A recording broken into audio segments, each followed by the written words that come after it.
Il t'est sûrement déjà arrivé de te demander « Pourquoi est-ce que je retombe toujours dans les mêmes erreurs? Pourquoi je sabote ce que je veux le plus? » Tu luttes pour t'améliorer. Tu poses des intentions claires. Tu lis, tu avances. Et pourtant, à chaque tournant important de ta vie, quelque chose en toi t'arrête, comme une force invisible. Et si je te disais que cette force existe vraiment, qu'elle a un nom, une histoire, et qu'elle vit à l'intérieur de toi depuis très longtemps? Jung l'appelait l'ombre. L'ombre, ce n'est pas un démon, ce n'est pas un mal intérieur, c'est une partie de toi. Une partie que tu as refoulée, oubliée, peut-être même niée parce qu'on t'a appris qu'elle était mauvaise, inacceptable ou dangereuse. Depuis l'enfance, tu as appris à être aimé, à être bien vu. On t'a répété de ne pas faire trop de bruit, de ne pas te mettre en colère, de ne pas être égoïste, de ne pas pleurer trop fort. Et à force d'obéir à ces règles, tu as mis de côté tout ce qui dérangeait. Mais voilà le problème. Ce que tu refoules ne disparaît pas. Ce que tu ignores ne s'éteint pas. Ton ombre ne dort pas. Elle observe. Elle accumule. Et un jour, elle prend le dessus. Tu exploses sans raison. Tu fuis une opportunité. Tu détruis une relation. Et tu ne comprends pas pourquoi. C'est elle qui agit. Car ce que tu n'as pas voulu accueillir finit toujours par se venger. Tu veux un exemple? Cette jalousie que tu ressens face à quelqu'un de confiant, ce n'est pas rien. C'est peut-être ta propre assurance que tu as étouffée depuis toujours. Cette colère que tu ressens contre quelqu'un d'ambitieux, c'est peut-être ton propre désir de réussir que tu n'as jamais osé reconnaître. L'ombre se manifeste à travers ce que tu juges chez les autres. Elle te parle sans cesse, mais tu ne l'écoutes pas. Tant que tu ne la vois pas, c'est elle qui dirige. Jung disait « Tant que tu ne rendras pas l'inconscient conscient, il dirigera ta vie et tu l'appelleras destin. »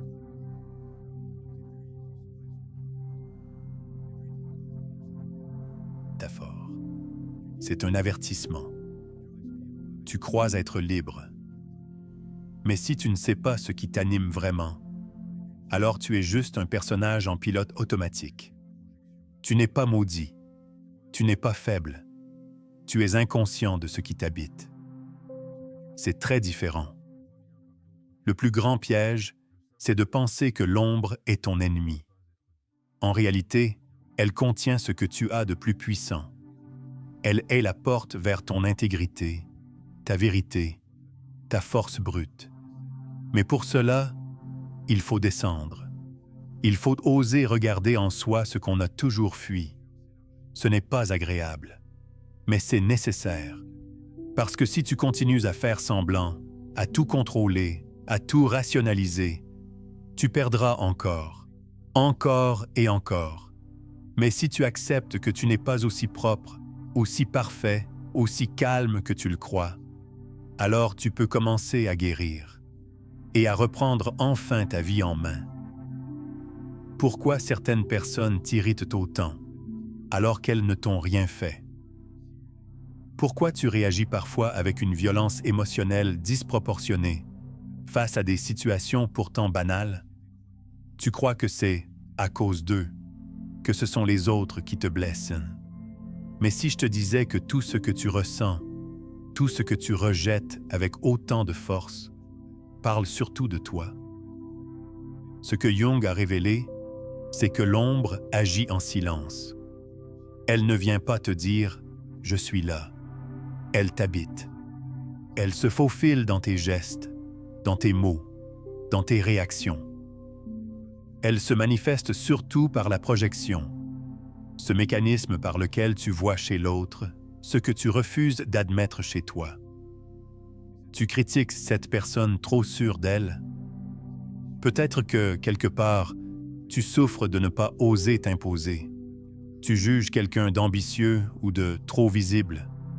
Peut-être que tu étouffes ton propre désir de briller. L'ombre utilise les autres comme des miroirs. Ce que tu ne veux pas voir en toi, tu le verras partout ailleurs. Et plus tu fuis cette vérité, plus elle s'impose à toi, avec insistance, avec douleur. Mais ce n'est pas tout. L'ombre ne fait pas que projeter.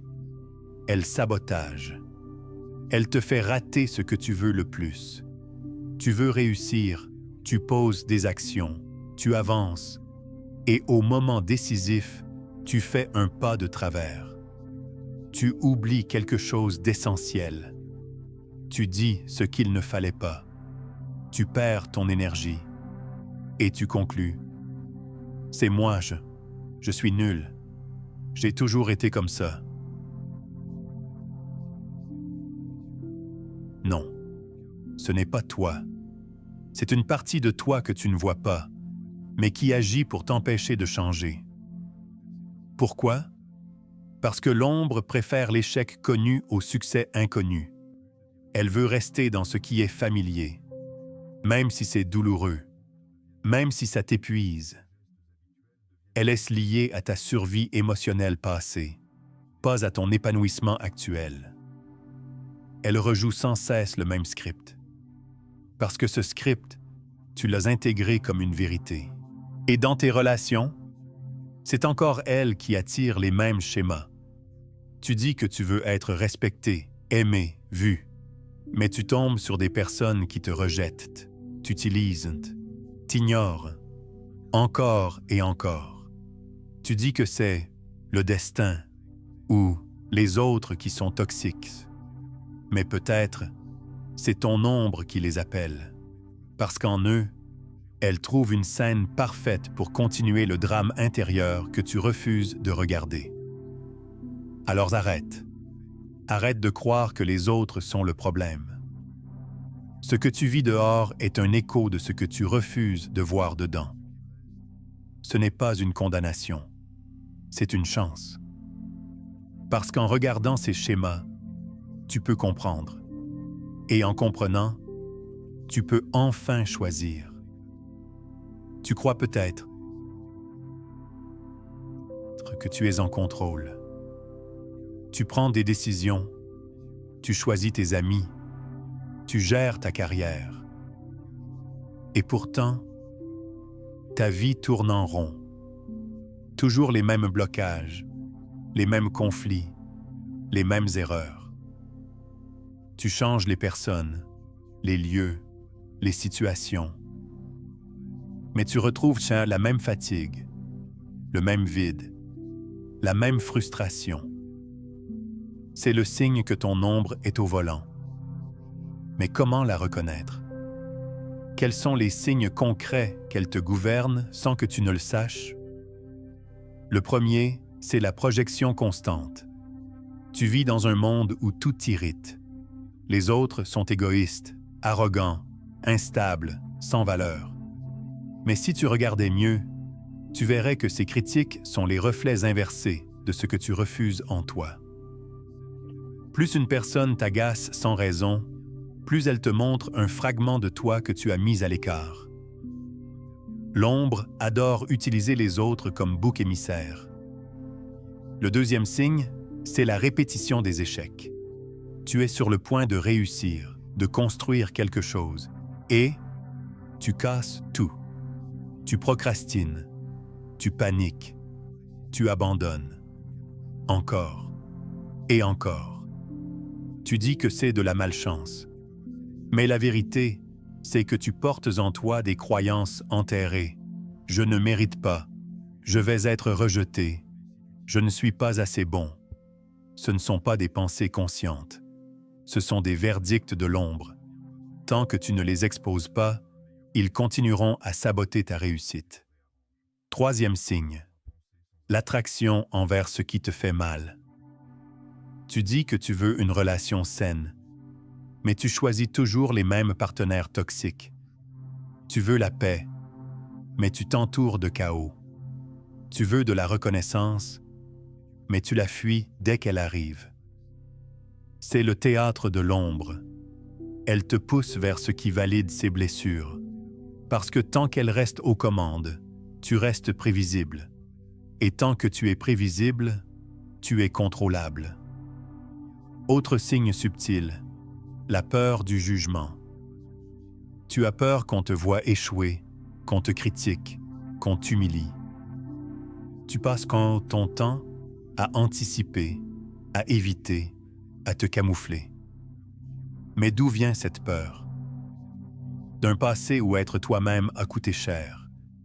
D'un moment où tu as compris que pour être aimé, il fallait se trahir un peu. Et tu as continué. Encore aujourd'hui. Et ton ombre veille à ce que tu ne sortes jamais trop de ce rôle. Enfin, il y a le vide intérieur. Ce sentiment flou que quelque chose manque, que tu pourrais tout avoir. Et pourtant, tu sens qu'il te manque l'essentiel. C'est normal. Tu as rejeté des morceaux de toi. Tu as préféré la sécurité à l'authenticité. Tu as enterré des désirs, des intuitions, des appels profonds. Ce vide, ce n'est pas une faiblesse. C'est le cri de ton ombre. Il ne veut pas t'écraser. Il veut que tu le regardes. Et peut-être que c'est maintenant que tu es prêt à l'écouter. Tu peux ignorer ton ombre pendant des années. Tu peux la recouvrir de belles phrases, d'objectifs, de lectures positives. Tu peux sourire, réussir, construire des projets. Mais l'ombre, elle, n'oublie rien. Elle attend. Et si tu ne l'invites pas à la table, elle finira par renverser la maison. Ce n'est pas une menace. C'est un fait.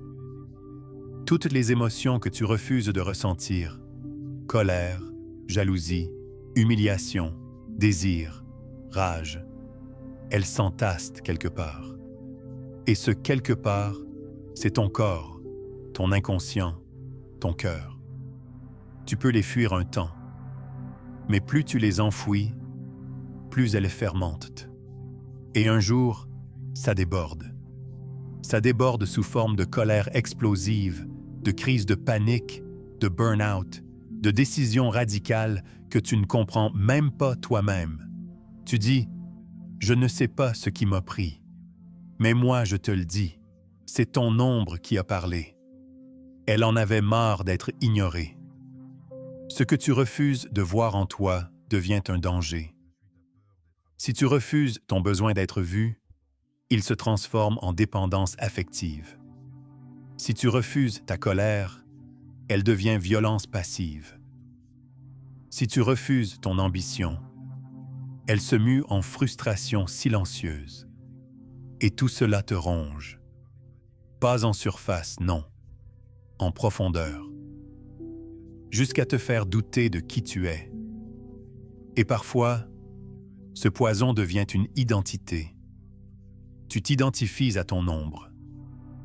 Tu crois que tu es cette personne jalouse, fragile, agressive, dépendante, alors qu'en réalité, tu es juste fragmenté. Tu es entier, mais divisé. Tu joues un rôle, et derrière le rideau, tu souffres. Carl Jung disait « On ne devient pas éclairé en imaginant des figures de lumière, mais en rendant l'obscurité consciente. » Et cette obscurité, elle n'est pas mauvaise. Elle est sacrée. Parce qu'elle contient ta puissance refoulée. L'ombre que tu refuses d'écouter finira par te détruire. Mais celle que tu reconnais devient un allié, une force, une boussole. Parce que dedans, il y a ta rage juste, ton énergie brute, ta vérité nue. Et ce que tu veux, au fond, ce n'est pas devenir parfait, c'est devenir entier. Alors, écoute. Écoute ce qui en toi te fait peur. Ce que tu juges, ce que tu caches, ce que tu nies. C'est là que tu trouveras la pièce manquante. Tu as peut-être cru pendant longtemps que pour évoluer, il fallait te débarrasser de tout ce qui en toi était mauvais, indésirable, honteux. Tu as tenté d'éteindre ta colère, d'étouffer tes peurs, d'ignorer ton envie d'être reconnu, d'être libre, d'être différent. Tu as cru qu'en niant ces parts de toi, tu allais devenir meilleur. Mais tu t'es seulement divisé. Et si je te disais que l'ombre n'est pas ton problème, mais ta solution, ce n'est pas en te lissant que tu guéris. Ce n'est pas en te disciplinant que tu t'éveilles. C'est en allant chercher ce que tu as enterré, ce que tu n'as jamais osé regarder. Jung appelait cela l'individuation, le processus de réunification de ton être. C'est une quête, une initiation intérieure. Et elle commence quand tu fais un pas vers ce que tu fuyais. Ton ombre contient tes blessures, oui, mais elle contient aussi ta vitalité. Elle est ce feu brut que tu n'as jamais appris à canaliser. En elle se cache ta vérité, ta créativité, ton instinct, ton autorité intérieure. Tu veux te libérer? Alors arrête de vouloir être irréprochable. Tu n'as pas à être parfait. Tu as à être entier. Commence par observer ce qui te dérange, ce qui t'agite, ce que tu juges, ce que tu redoutes. Derrière chaque réaction intense se cache une vérité sur toi. Ne la fuis plus. Assieds-toi avec elle. Écris-lui, parle-lui. Vois ce qu'elle cherche à te dire. L'ombre n'est pas là pour te faire tomber. Elle veut te réveiller.